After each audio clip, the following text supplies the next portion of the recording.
Yo, money, hoes, and clothes. That's all the nigga knows. Nah, I'm just playing. I thought I was about to go in. Hey, welcome back, y'all. I hope you enjoyed that song. I know that I did. Guys, I appreciate y'all for making that. When you sent it to me, first of all, I honestly wasn't expecting that vibe. Oh, yeah. I didn't know what to expect really, but you guys like throw it into different aspects. Like it's hip hop, but you also have like, I don't even know what to call it. It's like some soul, slow, flowetry. I guess I would call it flowetry. ST Knack would call it splashing. Oh, splashing! You feel me? He would. Shout out to ST Knack, man. Yeah, I do think it's deeper. I don't know. Like, definitely, if you're talking about like the sound of the music, I search for sounds that like I don't know hit the core of like my emotional soul, you know? Yes. So I get what you're saying. Because if your soul doesn't feel it, how are you supposed to continue creating that song? Exactly. You know? I can't write unless my soul feels it. Right. There's plenty of songs that we make that are very fun, but I think the ones that stand out more are like the ones that, I don't know, those deep ones, you know? And especially like with the beat production, like how is that for you, like producing that song? Is it kind of like, I don't know how your technique is, but time wise or just like that I made that beat in like 10 minutes. Oh, that was shit. that was excuse me?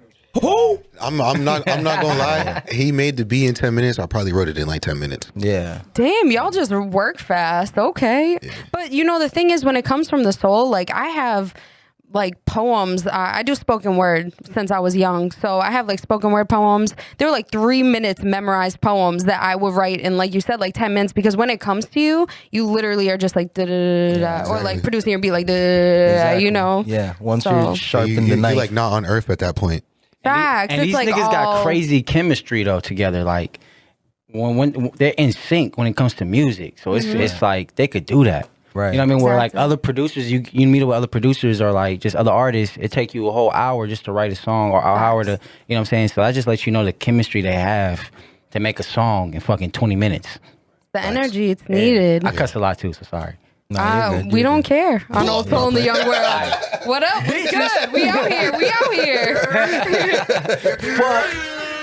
Yeah, but I think that has a lot to do with the fact that me and Eric know each other for years before we were making the music that we were making now.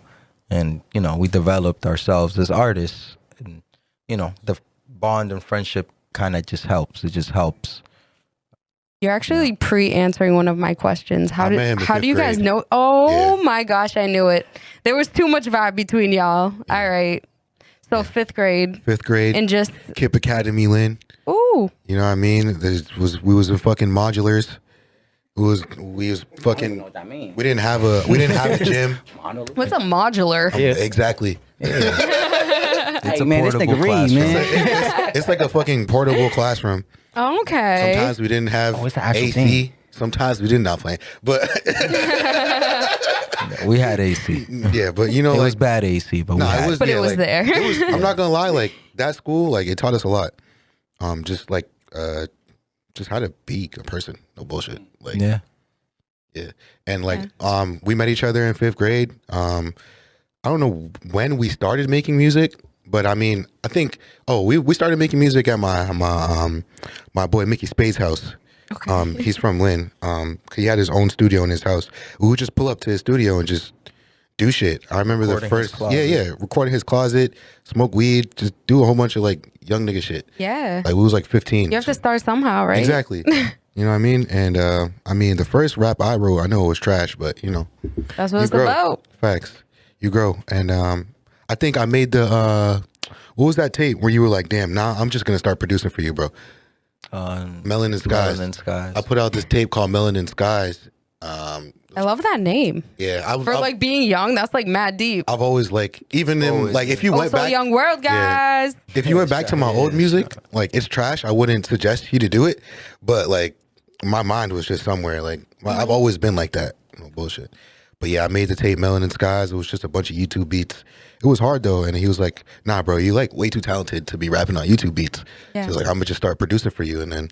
So you were initially producing by yourself, just in general? Yeah, I was already like an established producer. And I'm not gonna lie, don't let him fool you. He's up. Like he's got millions of views. You crazy. Look at me, all blessed to have you in the studio. Excuse me. He's so chill, but he's up. Like, look at you. Nah, That's what's up, though. Yeah, Because you're working hard and you're being humble. Well, yeah, for sure. It's I don't know. Until we fulfill the dreams, it's just kind of like a long.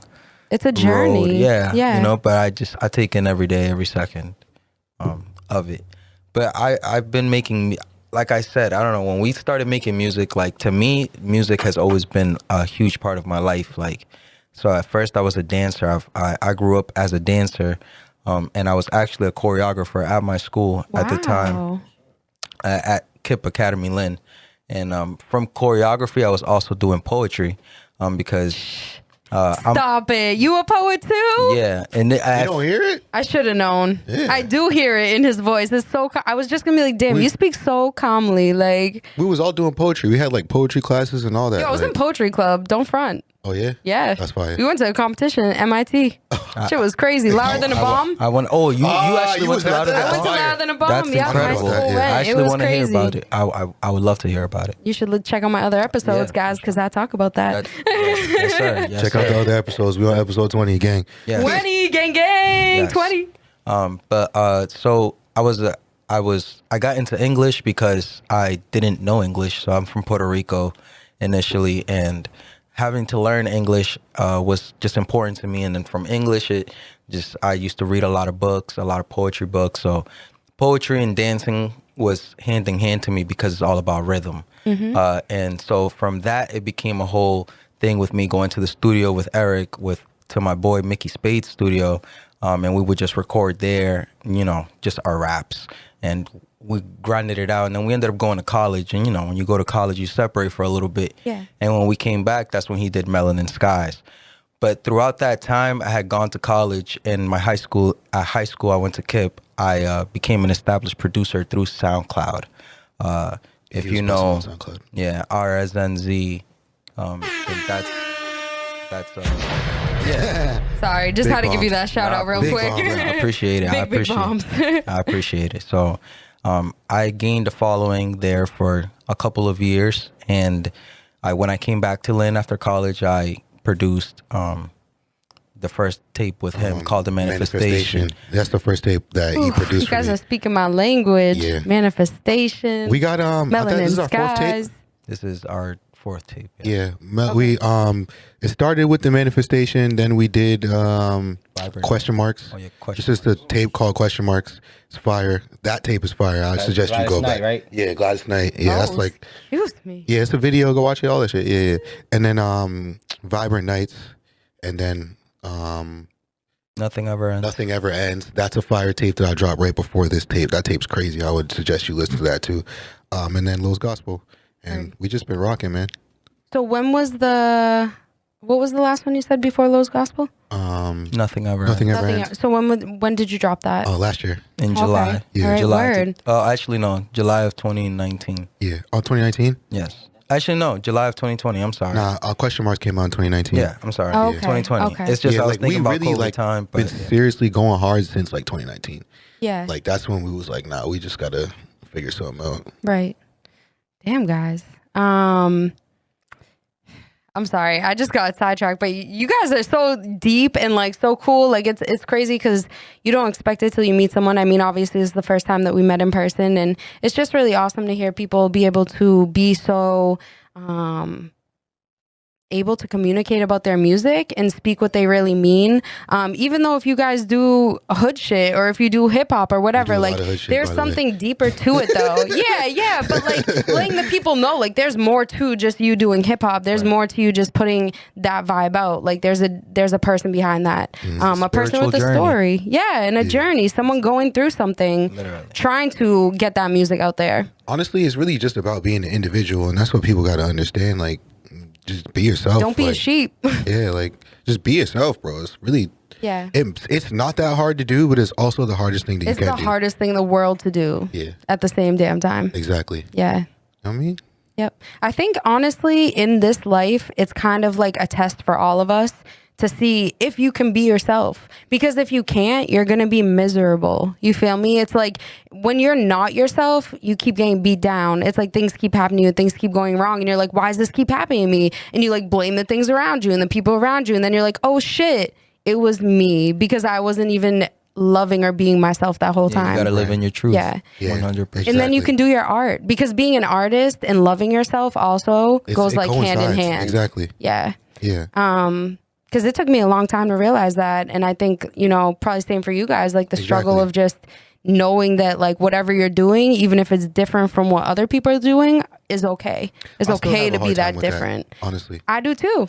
And I've talked about that on my prior podcast. JQ knows, like, I struggle with doubting myself, you know? I think everybody does. I think Yeah. that's also a human trait, but you got to be able to, you know what I mean? Because you're vulnerable when you're an Exactly. artist, you know? So it's like you're putting yourself out there all the I time. always believe that artists just feel more, and that's Some the of the reason most why they craziest create, people you'll because ever they meet are artists. exactly Exactly. because they feel like they just have this thing where they can look at somebody in the street, and for whatever reason that hurts them a little bit more than, you know, a regular person who's just going about they their day. feel 'cause- for it. exactly. Yeah. So they have exactly. to document it in a way, or write a lyric about it, or you know, they Paint have to it, paint whatever, that you know picture. what I mean? Yeah, Yeah. like so. Yeah, I feel like every artist has some type of pain. It could be big or small. Every artist dealt with some type of pain in their life that makes them want to create some type of art so other people can relate to that pain. Exactly. It's like a scar. Yeah, it's like a scar. And then we open a wound for you to relate to it.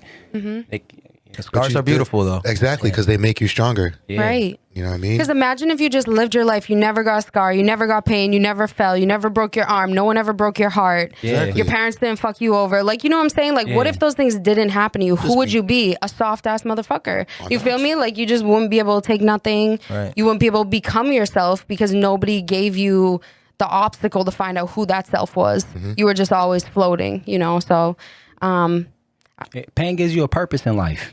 pain Definitely. does, Pain yo. gives you a purpose. Yeah. that was It a builds bar, you you up. She got long black nails for the pain. Immediately. She got long black nails for the pain. Oh, snap. We getting emo on here. No, that's a lyric from his song. Oh, No okay. bullshit. Yeah. It was a type insider. I'm not even I going. appreciate that. But now you know what I mean? Yeah. You throw that at facts. somebody, they'll be like, "What the fuck are you talking about?" Like, yo, she got black nails for the pain. I don't know. Like, and just, you know, real quick, I just want to bring it back a little bit to 1:32 a.m. if you guys don't mind. I know we're a little backtracking a bit, but I was kind of, you know, listening to the song a few times, and there was just two specific areas, two specific lines that had caught my attention. And I was just wondering if I could ask you guys about them. So the first one that really caught me was, lately I find myself looking within for whatever I needed. And it's just literally, I'm not even lying. I was at work and I was listening to it and I heard it and I played it back. And I heard it and I played it back. And I was like, lately I find myself looking within for whatever I needed. That's exactly what I've been doing lately. You feel me? Like, there's 100%. nothing outside of me that can give me anything anymore. And like, once you realize that, you become okay with yourself. Exactly. And I was just wondering if you could describe to the people, and I know there was so much, like, guys, if you go listen to that song 1:32 a.m., any streaming, right? Any streaming. Any streaming, y'all will just fuck with it. Y'all will appreciate it because it has some deep ass lyrics. So if you wouldn't mind. No, for sure. So I don't know. I was going. First of all, I feel like there's certain sounds that pull certain things out of you that have always been festering inside you, but you just never really know how to like put that down into the concrete. You know, it's just like a eerie feeling. But basically, once I made that beat that night, I went home and I was laying down in my bed and I kept replaying the beat because I already knew I had like premeditated the fact I was already gonna write to it, because I'm a producer, but there's certain times because I stem from writing, I have to, you know, I just feel like music is the documentation of life, you know, so I don't really like, I feel like there's a role for all of us, right, to like play our roles, and my role is definitely to create the sonic, you know, background and the space for it, but I also have a voice. And so with that song, my friend had just lost a family member, and he's one of my closest friends. He actually went to the same school me and Nyeusi went to, and you know, just him. I personally have not gone through a loss close to my family, but him going through a loss that hurt him that much, I felt like I needed to write something that will help him resonate. And as I was writing, I felt like I was writing more for me, because I felt like I needed to hear certain things. There's a lot of times where I'm just like, you know, in my head, and I'm just like, I overcomplicate myself, and I think that things are just tougher than what they really are. But really, you know, you really just have to look within and understand that, like, if you woke up today and you still have everybody around you, and you are able to love and give and receive and, you know, go about daily life, you should be, you know, you have everything you really need to be successful. That's called bars. 100%. So that's a gem. I hope you guys heard that. That's called bars right there. So really, you know, it's all about looking within, you know, for whatever you need at all times. I feel like you're gonna find everything you want if you just look inside, you know. Because there's a lot of times I'm like, yo, I want to get up with my homies and let them know what's going on. Like, I just want to, but then it doesn't really even hit. It doesn't even feel the same. Like, you thought that's what you wanted, but that's not really what you want. You just, you really want to fix it within. Right. And once you fix it within, you're like, you know what? I'm cool. Like, there's certain days you're by yourself and you're like, this is chilling. Yes. You know? You enjoy alone time. You enjoy peace of self. Exactly. You know what I mean? Like, I think a lot of people in today's day and age, and sorry to cut you off. That was, thank you so much for the description, because it meant so much. And I hope the people listening in, when you hear that song, you vibe with him and you feel how much it meant to him.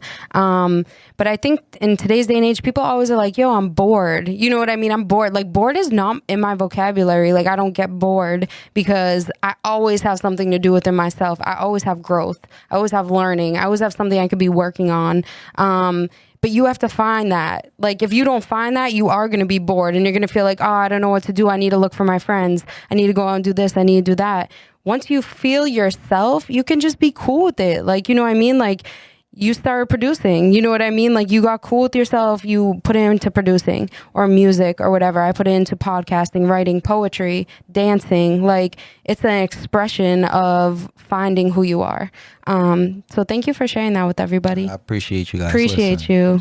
Yo, Old Soul Young World, guys. We always bring it out of them. You think we ain't, but then we do. Money hoes. Anyways, hey money over there. Money hoes, clothes, and vibes. Big facts. Clothes and vibes. Yes, sir. It's a young world. It's a young world. In the champizzy in this bitch. Don't forget on that. video didn't see us pop the bottle, but we popped a bottle. It was popped. It was lit. And I'm not drinking nothing out of this cup, by the way. What? I'm just joking. Don't you be playing with the people. And then, Nyeusi, I just want to ask you, in the song, there was a lyric that also struck me. And I think, you just touched upon it and kind of like a little bit of the reason why, but maybe you can expand a little bit. So the lyric that really got me and that caught my eye was different hood, same song, hung up the phone, never made it home. Yeah. And like, guys, like, I don't think you're understanding what I'm saying right now. Like, that line is so factual. It's so simple, but it's such a lyricist line. Like, that shit, like, was poetry. Like, I know when you hear poetry, you just stop. And like, when I heard that, I was like, yo, like, he just rhymed these words. So I'm gonna just read it one more time. Different hood, same song, hung up the phone, never made it home. And if that shit doesn't hit you in the heart like it hit me, like, that shit made me stop, pause my phone. And I was like, damn, I felt that. I appreciate that. You know what I'm saying? So if you kind of just want to give a little description. And like, guys, that is a small line out of a very dope verse. So like, please go listen to the song if you haven't. So it's kind of like a couplet with the first line that I said before. The first line was, I've been really in my zone, heard my cousin OD, now he gone.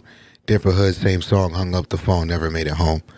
So the whole song is kind of about, well, it was more written with the thought of my homie Shiz. He's actually on the album too, on the song Genie is featuring Shiz OP. So go listen to that. Shout out Shiz. Yeah. Shout out to Shiz. Hey. I'm not gonna lie. When that song was going on, it was a very hard time in everybody's life. Exactly. You know what I mean? There was just a lot of shit going on. It was just a hard time in everybody's life. And my homie Shiz, his grandmother had died recently. And so like he was just going through it. And like Ricky had made the beat. We were thinking about what we were gonna do to it. And not too long ago, like a couple of years ago, my cousin had overdosed. So that's why I said I'm really in my zone. Her, my cousin OD, now he gone. But the thing about why I fuck with my boy Shiz so much is because I feel like beating him kind of lived the same life. Like we've been through a lot of the same things. Like his cousin had overdosed as well. So like with the thought of Shiz already in my mind, I was like, all right, this is what I'm gonna say. You know what I mean? Because I know I felt it, and I know he was gonna feel it. Right. You know what I'm saying? And like the different hood, same song shit is like his cousin is from Lynn, my cousin was from Brockton. Mm-hmm. You know what I'm saying? And there's countless other black men around the world in different hoods going through the same shit. Different hoods, same song. They hung up the phone. Last time you talked to him, you know what I mean? Never made it home. Just you never speak to them again. On the daily. Exactly. And I knew that was going to resonate with a lot of people because I was going through it. Shiz was going through it. I know there's a lot of other people around the world, not just in the United States. Yes. I'm sorry. Going through shit like that. So that's what really, you know what I mean, brought out that lyric. And that's like, you know, even to me, it's like we're from two completely different walks of life, two different genders, two different people. And it's like the way that line struck me, it's like Lo didn't know I was going to bring up that line on the show tonight. Like I already had that written out because it was something that really just made me stop and be like, damn. And I think it's very important that you're putting it out there for other people who might feel like they're alone, who might feel like they're the only one going through that they're the only one who have, you know, their boys or their friends or their family being, you know, taken away from them, and whether it be through overdosing, whether it be through you know, being anything, whether it be through anything or anyone, any walk of life, like exactly. So I think you putting that out there and even you guys using the inspiration of your friend was super, super important to other people being able to hear the music and being put on to that vibe to make them understand that, you know, other people are going through it too. Even though maybe your life looks great on the outside, maybe you're doing all this shit, maybe you get a million views on SoundCloud, you're still going through shit, you know? Yeah, like I said, look, wow, around the time that song was made and like more than half of the album just wasn't a good time in our lives. Right. Yeah. Honestly, we were just going through a whole lot of shit, just trying to figure out what the next step was. Right. And I think that's why that album came out like as beautiful as it did, because we used that. The struggle, the pain. Yeah. The struggle and the pain, exactly like what we were talking about. And, you know, guys, I was just also wondering, you know, separately, it's kind of a separate question for each of you. So however y'all are feeling, whoever wants to answer. But are there, you know, any mentors or artists or any specific people who have kind of inspired you or pushed you to, you know, move forward in your artistic journey? Or I'm not gonna lie, we don't have no OGs. I appreciate that. Like of course we got in the physical, no. Like physically, like people that like were like, nah, y'all niggas is dope, like this is what y'all need to do. Like we don't have none of that. Like in the city that we're from, there's a lot of division, you know what I mean? Like there's nobody wanting everyone to win. And Exactly. I think we said that, like, I want everyone to eat. Like, I want you guys on the show because I want you to come up. Right. You feel me? I want everyone to come up. And I think a lot of people are against that nowadays. Very competitive. You're dope for that. Yeah, thank you. But I mean, there are like the older generation that, you know what I mean, have taken a listen to us and are like, nah, y'all are doing dope shit. Yeah. Like, I would say ST Nack, J Ness, that's really it I can think of off the top of my head. What do you think? Of people who have like inspired us? Yeah. Yeah. Or even when you were young, like even when you're young, like I know I listen to like old school, like I listen to Erykah Badu, I listen to Jill Scott, I listen to Lauryn Hill, like those are my girls that made me write. You know what I'm saying? I'm just thinking like the way she asked. He's like, the fuck you did? Yeah, I did over there. Weston, is it Weston? West Taylor. Oh, West Taylor. You know what's mad funny? When he be fucking up, I call him Western. I was like, did you tell her? I'm all telepathic. So you like Erykah Badu Buddhism? You like Mama's Everything. Gun? All of it. Okay, yeah, I really love Erykah Badu. Yo, Erykah's my Jill girl. Scott. I have Jill Scott. Like that's why I write. Like that's why I write. Me too. I write kind of like I've been listening to that since I was like 15. That's like, fire. Yeah. That's fire. So Just wondering, in that sense, do you guys like have any? I mean, I have. The thing is, Countless. so exactly, because Not just one. the path of my life.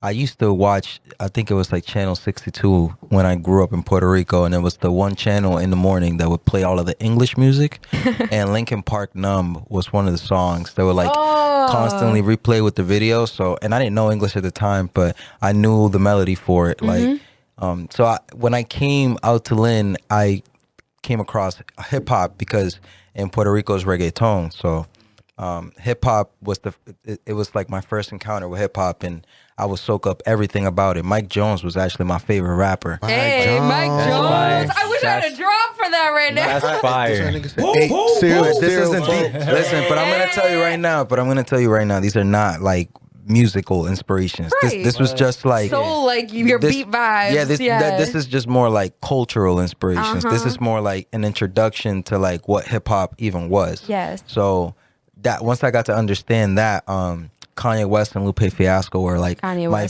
favorite lyricists. But Kanye West, it was really his whole attitude. It was his whole thing. Like I related to him at first. You know, we're not talking Not about the crazy Kanye, the cool Kanye. We're talking about him at first, like his come up around the time that like 2006. Yes, Graduation. Graduation. I like both Kanye. Me too. I wasn't gonna say it, but I like both. You guys like crazy Kanye? I appreciate the fact that Kanye has no filter. Yeah, I love. I appreciate that he puts his mental health issues out there. Shout out Mental Health Awareness Month. It's no shame in what Kanye's doing now. I'm just saying, artistically, he does not inspire me anymore. Artistically, he does not. Point. Yeah, he does not move me anymore. I so I'm saying, that. I'm talking about like how he used to impact me artistically. How you chop up samples and shit. Exactly. Yeah. Like I mean, he was a real producer back then. Yes. Yeah. So and once I really understood what my sound was, like around 14, 15, I came across MF Doom, and MF Doom is my favorite. Didn't expect that. R.I.P. MF Doom. You know about MF Doom too? Okay. Heartbreaking for me. That's fire. He thinks I'm fire. Also, He thinks I'm fire over here. He doesn't know. I'm It's just cool. a We didn't cool. know. We I'm I'm putting him apologize. on tonight. It's cool. Yeah. But MF Doom, in my personal opinion, the greatest rapper of all time, just because he could just tell you something so serious in the most playful way. Like I don't know, that there's a talent in that, and like making you chuckle, but knowing that he's dead ass. Like, so I don't know. That impacted me for a long time, and that's when I started to start rapping myself. And I came across this producer called Knowledge at around 2010. Knowledge is fire. I suggest you listen to him. But before that, it was Jay Dilla. So Jay Dilla. Don't get it. R.I.P. Don't Jay get Sorry, Dilla. Jay Dilla's my boy, buddy. You know that. R.I.P. Jay Dilla, the R.I.P. Jay Dilla. greatest producer of all time. So it was always Jay Dilla. Don't get it twisted. But Knowledge, I felt like he struck I don't know. He struck something in me. So basically, once I came across Knowledge, I came to the understanding that I needed to make my own beats, because I couldn't like just search on YouTube for my sound. Like it wasn't satisfying anymore. So I had to go and do it myself. So I bought a beat machine, and I started sampling and just going crazy, and the story is, and then you can listen to the albums. And Yes, listen to the albums, guys. It's worth it. I'm telling you, the time that you're gonna spend listening to that is worth it. Take your time. Yeah. Enjoy it. For me, I would say I think we draw a lot of. You heard the cool kids? Yes, Yeah, we draw- old school. Yeah, we draw a lot of inspiration for the cool kids. Yes, you know what I sir. mean? The producer rapper combo. Yes, sir. Them. Like you said, MF You guys know Doom. Blu Exile? Yeah, we used to fuck with Blu Exile heavy. I was obsessed with Blu Exile way back in the day. Yo, Below the Heavens. I tried to Know paint. about that? You from Massachusetts?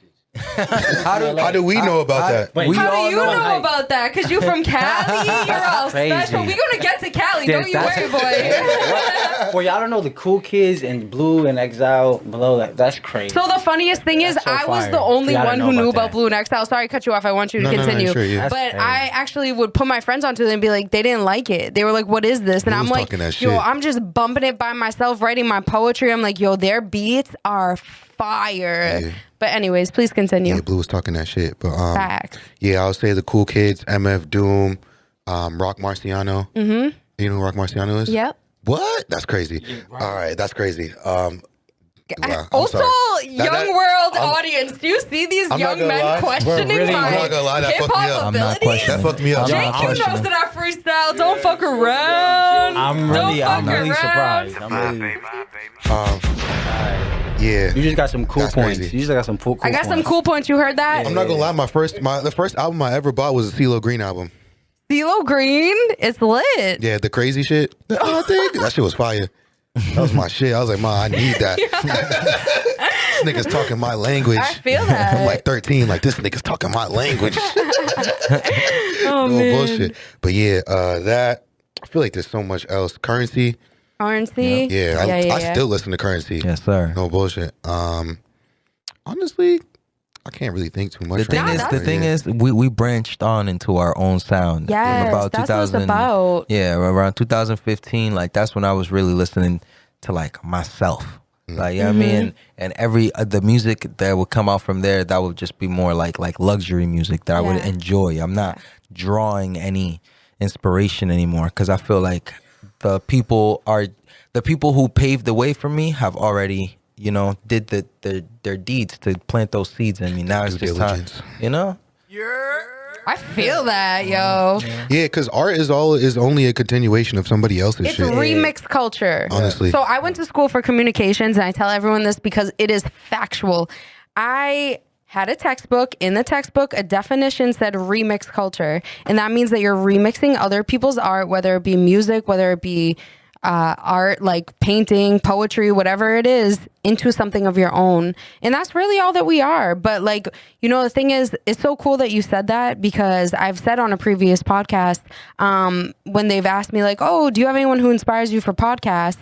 I don't. Like, I started because I wanted to. I started because I wanted to talk.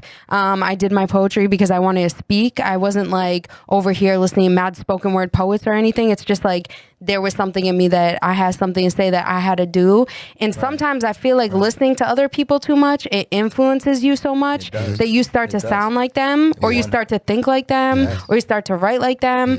So I stopped and I just really started doing my own shit. So when you said that, like that really, you gotta look within for whatever you need. that hit home. Even the struggle. We became I hope you undefeated. guys heard that. Big facts. You got to look within for whatever you need. And on that note, guys, we are just going to pop off to a quick little break song. We're going to play another song from the album. Again, that album is called Lowe's Gospel, and this one's called Smoke Some, featuring Soneta. Soneta Stray. Gang, Hey, gang. shout out. Yeah, she Enjoy did this fire song, vocals on guys. there. We're vibing. We got our cups full, and we'll be back after this. Smoke some blunts for this, you heard?